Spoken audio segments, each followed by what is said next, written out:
মসজিদে নববীতে আল্লাহর হাবিব বয়ান করতেছেন, বয়ান চলতেছে আর সাহাবায়ে কেরাম আলোচনা শুনতেছেন। এই বয়ান চলাকালীন সময়ে এক গ্রাম্য লোক এসে মসজিদে নববীর ভিতরে প্রবেশ করে। আল্লাহর হাবিব সাল্লাল্লাহু আলাইহি ওয়াসাল্লাম গ্রাম্য লোকটাকে দেখতেছেন, এমনকি সাহাবায়ে কেরাম দেখতেছেন। মসজিদের এক কোনায় বসে সে প্রস্রাব করতেছে। আচ্ছা বলেন, আল্লাহর হাবিবের সামনে আবার সাহাবায়ে কেরামের সামনে যদি কোনো ব্যক্তি প্রস্রাব করে তা মসজিদে নববীর ভিতরে, তাহলে তাদের চেহারাটা কেমন হবে?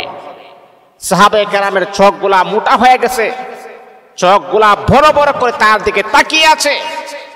এমনকি তাকে মারবে এমন একটি ভাব যখন চলে আসছে, আল্লাহর হাবিব সাহাবায়ে কেরামকে বললেন, না, তাকে প্রস্রাব করতে দাও, তাকে আনলোড করতে দাও, তার পেশাব যেন আটকে না থাকে, তাকে সুযোগ দাও।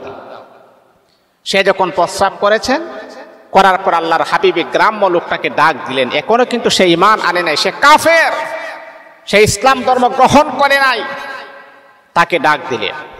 আল্লাহর হাবিবের ব্যবহার কত সুন্দর ছিল, সুবহানাল্লাহি ওয়া বিহামদিহি। আমার রাসূলের আদর্শ কত সুন্দর ছিল। আমার রাসূলের ব্যবহার দেখে অনেক বেঈমান কাফের কালিমা পড়ে সঙ্গে সঙ্গে মুসলমান হয়ে গেছে।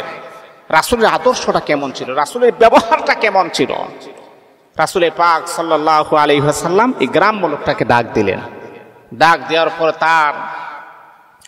তাকে ধরে বললেন, আচ্ছা বলে তো, তুমি যে আমাদের এই মসজিদে প্রবেশ করেছো, প্রস্রাব করেছো, তুমি কি জানো এটা কিসের স্থান? না, আমি তো জানি না। সেই স্থানে আমরা আল্লাহ পাক রব্বুল আলামিনকে সেজদা করি, নামাজ করি, আল্লাহ পাকের তাসবিহ আমরা জপন করি, তাই নাকি?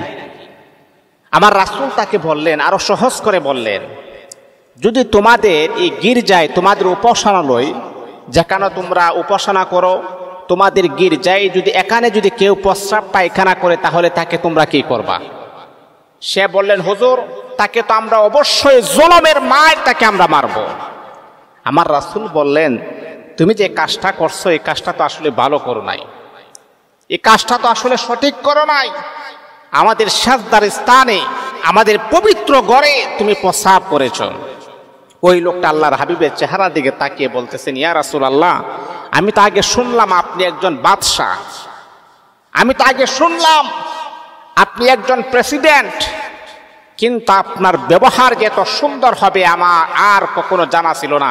ইয়া রাসূলুল্লাহ, আপনার ব্যবহারে আমাকে জানিয়ে দিয়েছেন আপনি যে আখির জামানার নবী, এর মাঝে বিন্দু পরিমাণ কোনো সন্দেহ নাই।